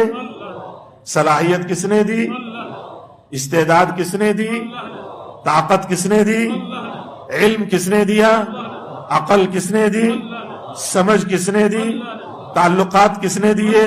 محبت کس نے دیا؟ یہ سب کچھ اللہ کا دیا ہوا ہے. ہمارا کیا ہے اس میں؟ اللہ کی طرف سے مطالبہ ہے کہ میں نے جو کچھ تمہیں دیا ہے میری دی ہوئی چیز کو میرے دین کی سربلندی کے لیے خرچ کرو. یہ ہے مما رزقناہم ينفقون.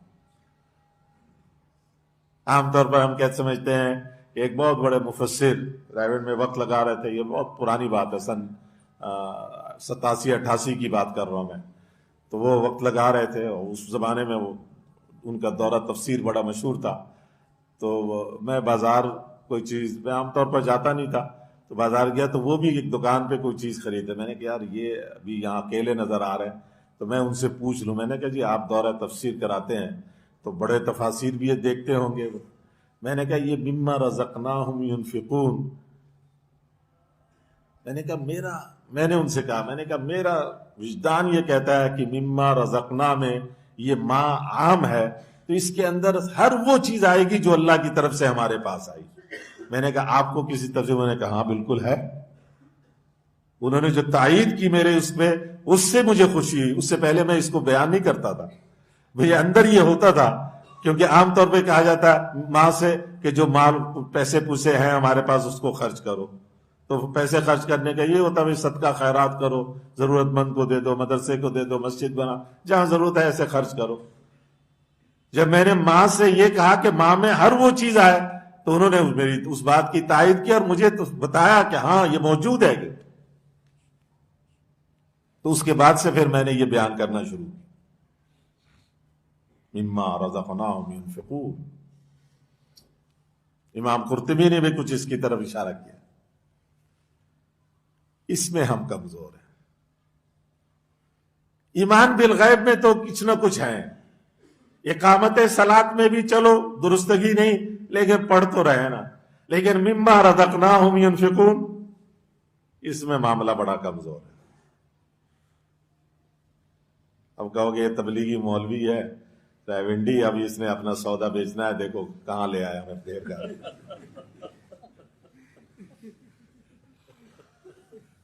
یہ سودا تو ہم نے بیچنا ہے. مولانا الیاس صاحب رحمۃ اللہ علیہ فرماتے تھے کہ بیان کے بعد اگر تشکیل نہ کی تم نے، بیان کے بعد تشکیل نہ کی تو ایسا ہے جیسے اناج کی فصل کو کاٹ کر کھیت میں کیڑے مکوڑوں کے لیے چھوڑ دیا. انہوں نے کہا ہمارا اصل تو تشکیل ہے، بیان کے بعد جو اس کا نچوڑ ہے وہ تو تشکیل ہے. تشکیل کے بغیر والا بیان تبلیغی بیان نہیں کہلاتا. اصلاحی بیان ہو سکتا ہے، تبلیغی بیان نہیں. تبلیغی بیان میں تو تشکیل ضرور ہے. میں نے 3 آدمی دیکھے تشکیل کے بادشاہ، 2 تو دنیا سے چلے گئے، ایک کمزور ہو گئے. مولانا محمد احمد صاحب بہاولپور والے، وہ ممبر سے ہلتے نہیں تھے. حاجی صاحب تشکیل کے معاملے میں حوالے کر دیتے، بھائی مجھے یعنی تم لوگ تشکیل کرو، چھوڑنا نہیں، تشکیل کر کے چھوڑ. مولانا محمد احمد صاحب خود پورے مجمع کو جھنجھوڑ کے تشکیل کرتے تھے، بیٹھے رہتے تھے. لیکن نمبر 1 جو تھے، نمبر 1 تشکیل میں، وہ مولانا احسان صاحب کے والد حاجی بشیر صاحب، ہمارے تبلیغ کے جو پاکستان کے دوسرے امیر تھے. وہ تو پورے مجمع کی 100% تشکیل کرتے تھے.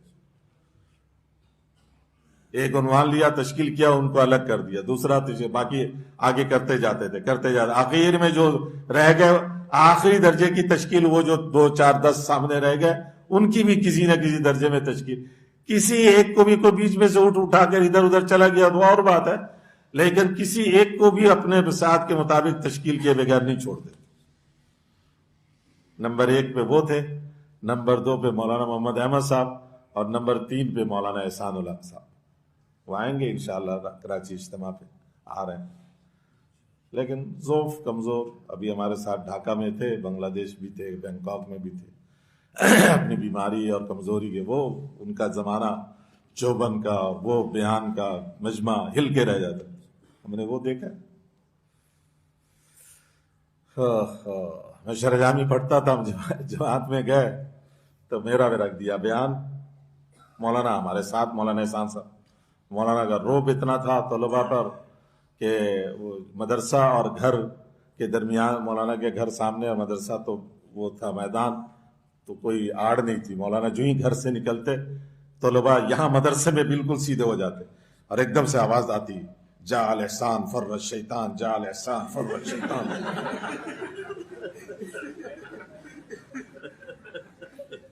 جو غیر طلباء ہیں ان کو ترجمہ کر دیتا، احسان آیا شیطان بھاگا، احسان آیا شیطان بھاگا.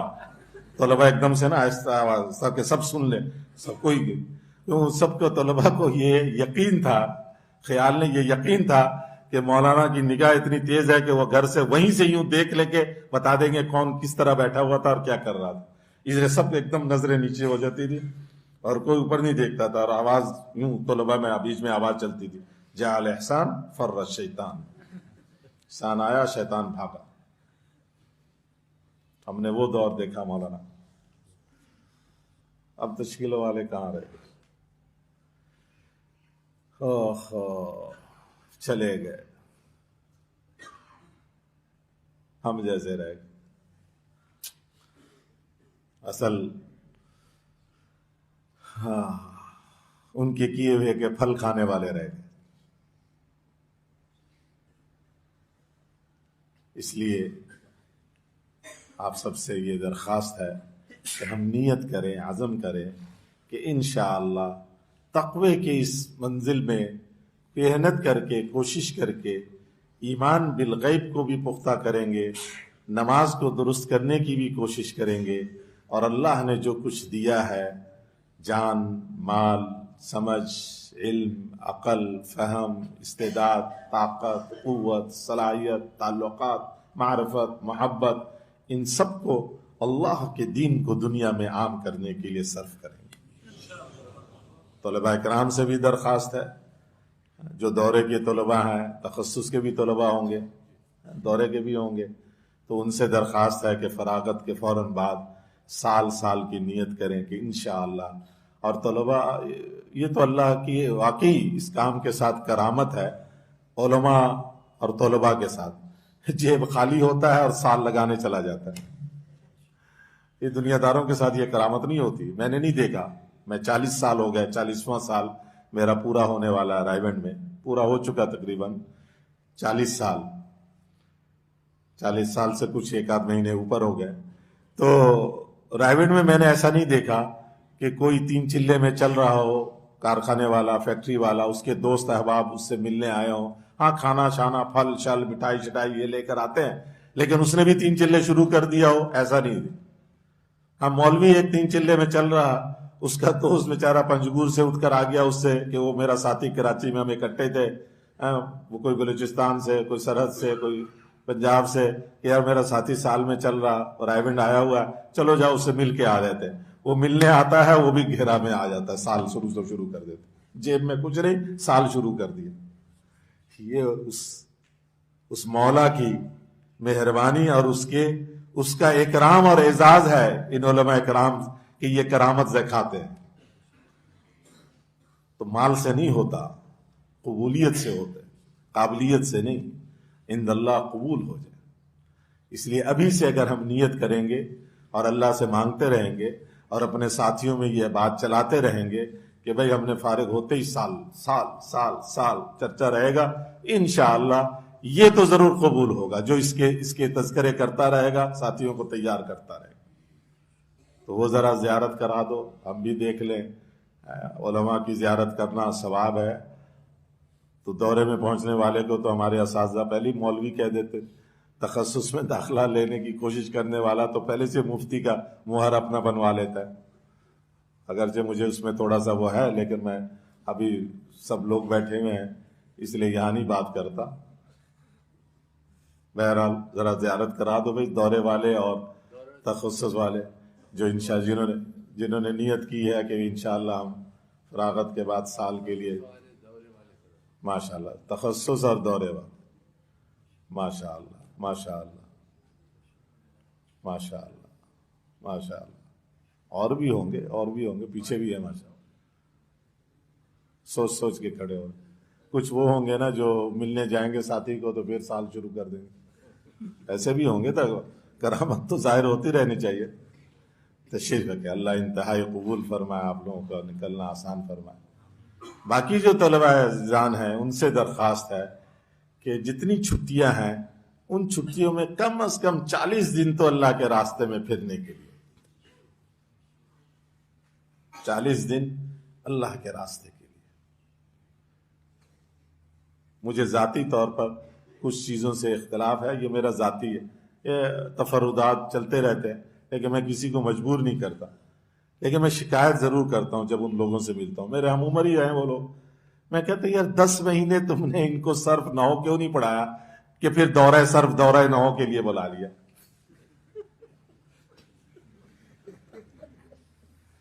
بھئی 10 مہینے یہ کام کرتے نا، یہ جو یہاں پہ تھے، یہ 2 مہینے کم از کم ان کو اللہ کے راستے میں پھرنے کے لیے جانے دو.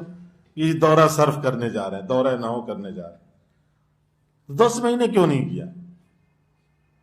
مدرسے کی روٹی کھاتے رہے، مدرسے میں رہے، پورا وقت دیا، اس میں لگا دیتے 10 مہینے. مجھے اس پہ ہے باقی میں کسی کو یہ نہیں کہتا کہ کر دو، ٹھیک ہے، لیکن مجھے میرے اشکال کو آج تک کسی نے میرے اس سوال کا جواب نہیں دیا. یہ جتنے کئیوں سے میں ملا، یہ کرانے والے دورہ صرف دورہ نحو، ان سے میں نے پوچھا تو انہوں نے اس کا جواب مجھے نہیں دیا، بس صرف ہنستے ہیں مجھے دیکھ کر. میں نے کہا چلو میں ہوں ہی ایسا کہ مجھے دیکھ کر ہنسو تم.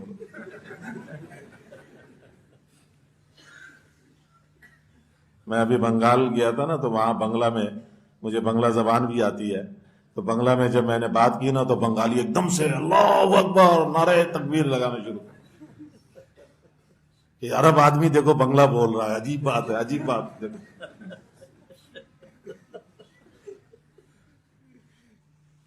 وہ میرے بنگلہ سن کر وہ حیران ہوئے جا رہے تھے. میں نے کہا تکبیر شکبیر رہنے دو، میری بات جو ہے بنگلہ میں میں نے کہا میری بات سنو تم. طلباء تھے، مدارس کے طلباء ہی تھے، ان میں بات تھی اجتماع میں.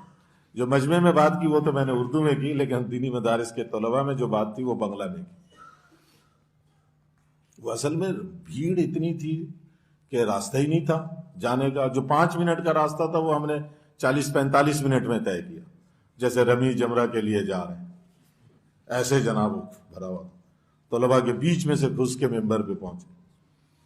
تو جب ممبر پہ پہنچے تو ہمارے ساتھ ہندوستان کے ایک عالم تھے، انہوں نے کہا بیان. میں نے کہا نہیں بیان آپ کرو، میں آخر میں کوئی بات کروں.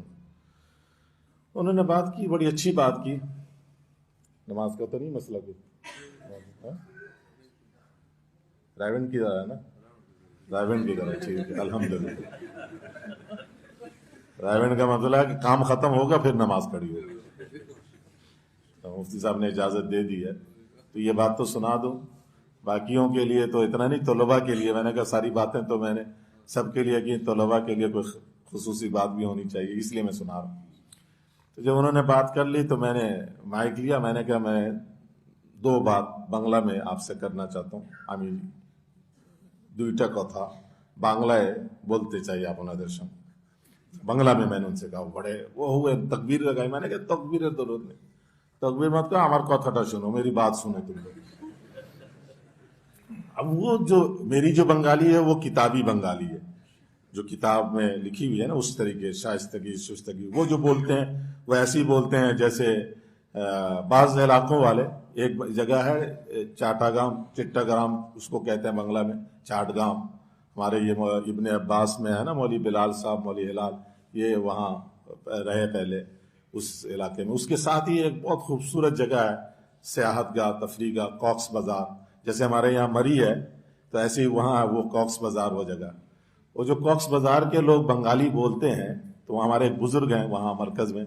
تو میں ان کے پاس ایک دفعہ پرانی باتیں کیا تو باپ بیٹا آپس میں بات کر رہے تھے. تو میں ڈر گیا. میں نے کہا یہ لگتا میرے آنے کی وجہ سے ان کی لڑائی شروع ہو گئی. وہ باپ بیٹا اس طریقے سے بات کر رہے تھے جیسے ان کی وہ لڑائی کر رہے ہیں. ایسی بنگلہ وہ بولتے تھے. مجھے نہیں کچھ سمجھ میں آئی ان کی. میں جو بنگلہ بولتا ہوں وہ ہر ایک سمجھتا ہے. تو ایسے ہی جیسے ہمارے بنو کا پشتو ہے، وزیرستان کا پشتو ہے، بنے کر دیں گے یہ بنو والے، ہر واؤ کو یا سے بدل دیتے ہیں. ایسے ہی ہے نا، اسے پنجابی ہر زبان میں اس طرح ہوتا ہے. تو خیر میں نے ان سے کہا، میں نے کہا میں صرف 2 بات کرنا چاہتا ہوں بنگلہ میں. ایک بات کہ حضور نے، بزرگ کو وہ لوگ حضور کہتے ہیں، وہ جو عالم تھے شیخ الحدیث بنگلور کے. میں نے کہا حضور نے نیت کی بات کی. نیت، میں نے کہا حاجی عبدالوہاب صاحب نے مجھ سے فرمایا کہ مولانا ارشد مدنی کو فون کرو. حاجی صاحب کا تعلق تھا حضرت مدنی سے، بہت بے تکلفانہ تعلق تھا حاجی صاحب کا. تو مولانا ارشد مدنی صاحب ان سے بہت چھوٹے تھے، پیار کرتے تھے بچپن سے دیکھا ہوا.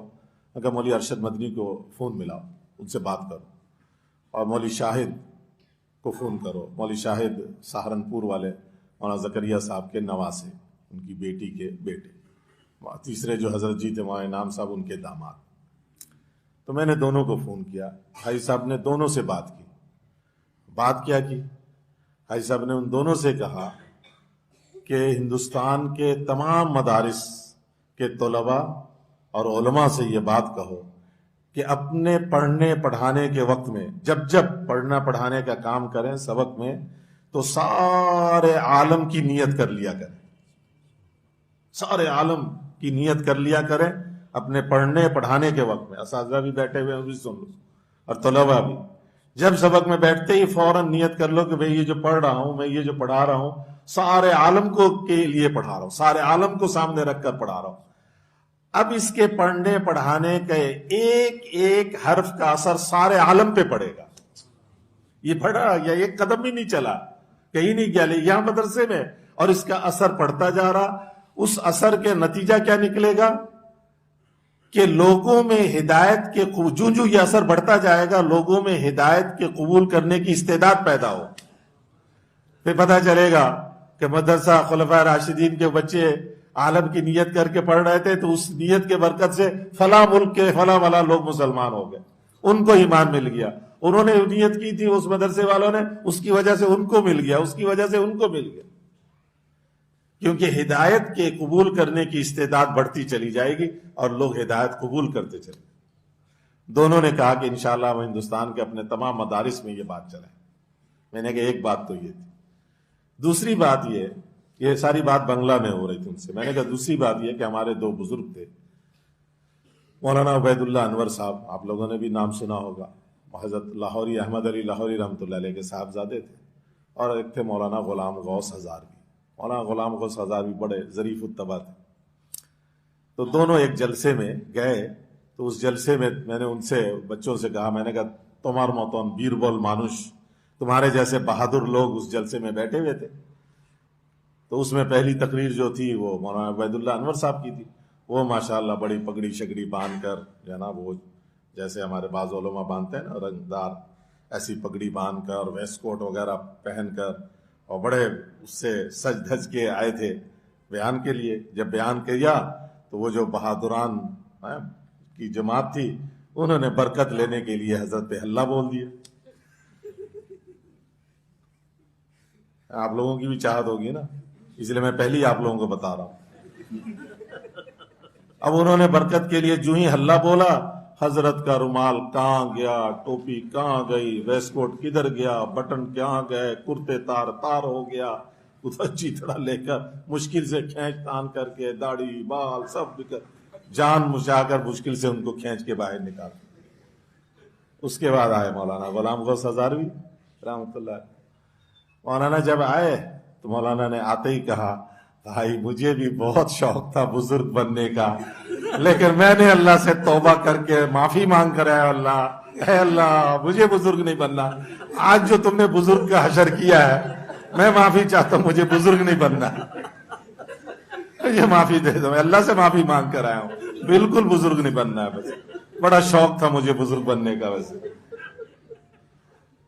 یہ قصہ سنایا، ہنس ہنس کے وہ سارے طلباء لوٹ، میں نے کہا بات سن لو، کتھاٹا سنو، ہمارا دوجن مربینا، ہم دونوں جو ہے نا کوئی بزرگ نہیں ہے، کوئی حضور نہیں ہے، آپ ہمارے اوپر مہربانی کرو، اللہ تم پر مہربانی کرے گا کہ تم اپنی جگہ پہ بیٹھے رہو اور ہمیں بیچ میں سے راستہ دے دو گزرنے کا۔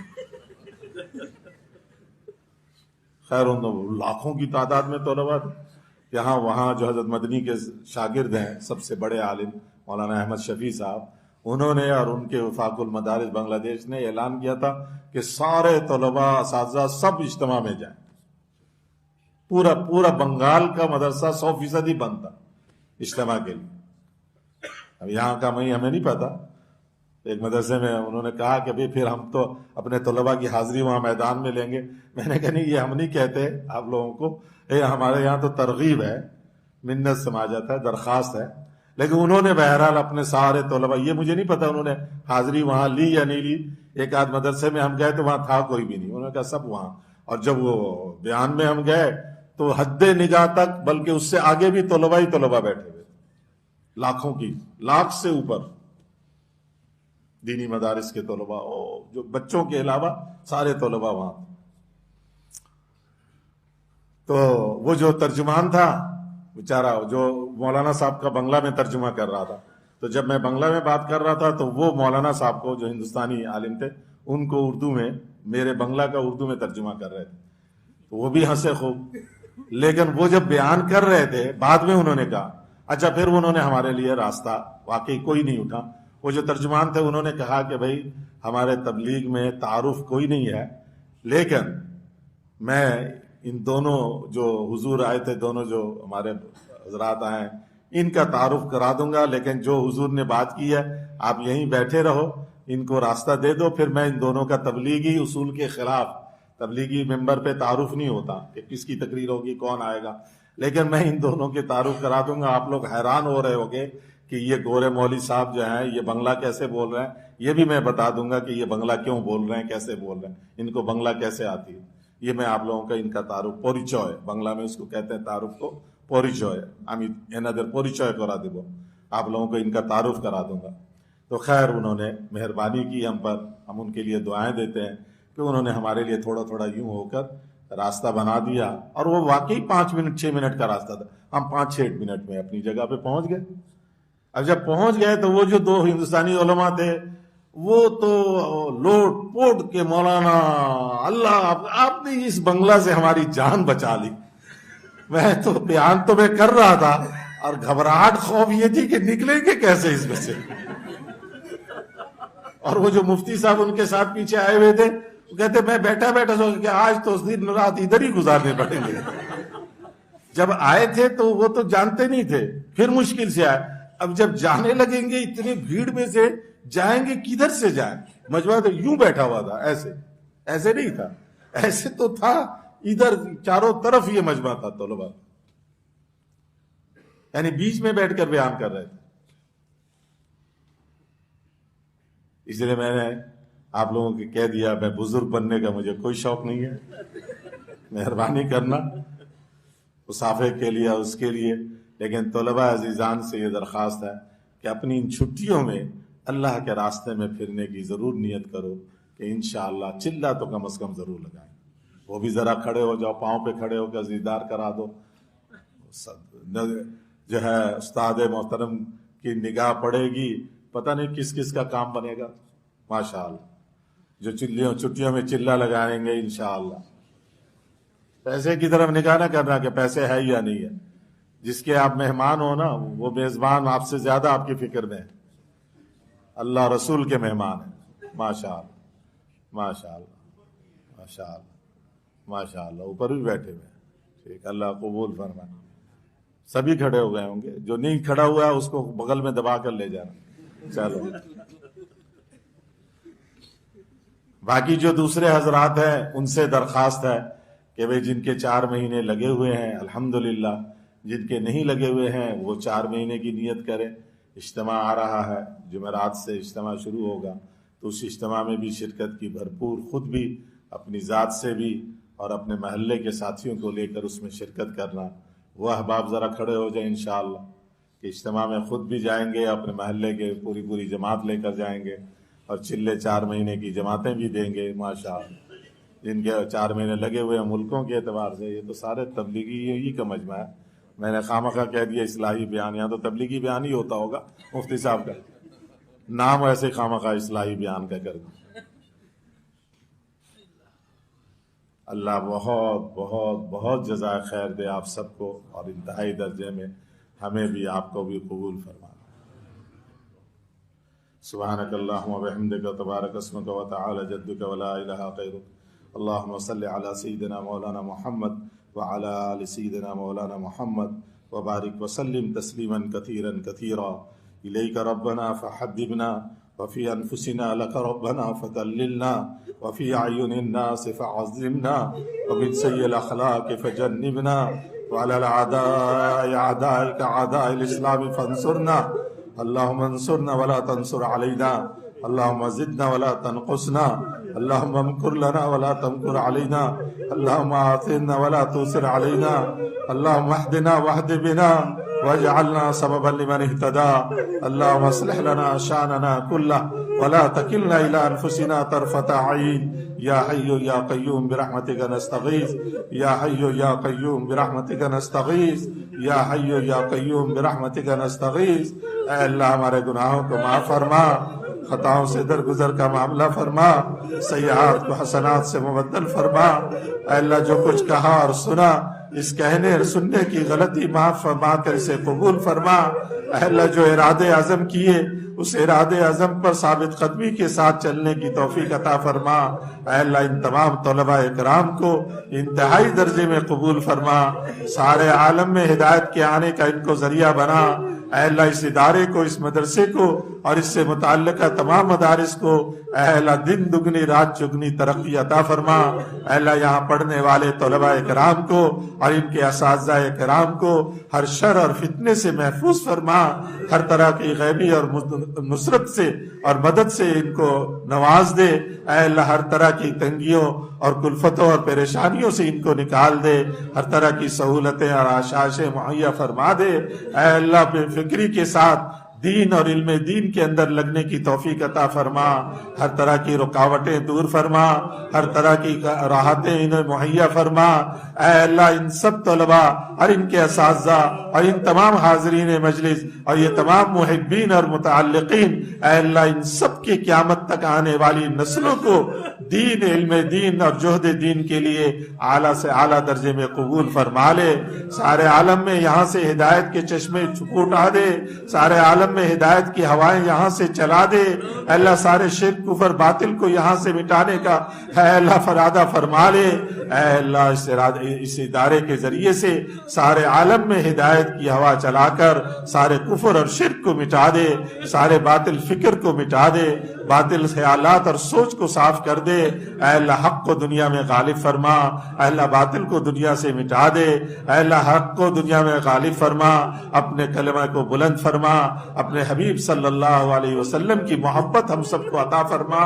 اے اللہ دنیا آخرت کی ساری خیریں اور بھلائیاں عطا فرما، جنت الفردوس کو ہمارا ٹھکانہ بنا، جہنم کے آگ انگاروں سے ہماری حفاظت فرما، اے اللہ قبر حشر کی سختی سے حفاظت فرما، اے اللہ جنت کی نعمتوں سے ہمیں نواز دے۔ اے اللہ تو ہمیں بھی قبول فرما، ہم سے محبت رکھنے والے تمام لوگوں کو قبول فرما۔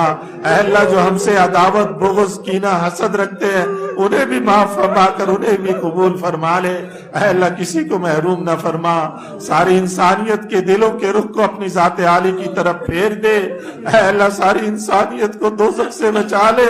اے اللہ یہ انسانیت آپ کا کنبہ ہے، آپ کے کنبے کے لیے آپ سے بھیک مانگتے ہیں۔ اے اللہ اپنے کنبے کو جنت میں پہنچا، دوزخ سے بچا، امت مسلمہ کو دوبارہ سے اس محنت پہ کھڑا فرما جس کی ذریعے سے ہدایت کی ہوائیں آپ چلاتے ہیں۔ اے اللہ تو ہمارا بن جا، ہمیں اپنا بنا لے۔ اے اللہ ہماری دعاؤں کو اپنے فضل و کرم سے قبول فرما، ہمارے بیماروں کو شفاء کاملہ اور عاجلہ عطا فرما، قرض داروں کی قرضوں کی ادائیگی میں سہولت فرما، بے اولادوں کو نیک اور صالح اولاد عطا فرما، جن کو تو نے اولادیں دی ہیں انہیں نیک اور صالح بنا دے۔ اے اللہ جتنے مسلمان اپنے بچوں اور بچیوں کے رشتے کے لیے پریشان ہیں، غیب سے ان کے لیے نیک رشتوں کا بندوبست فرما۔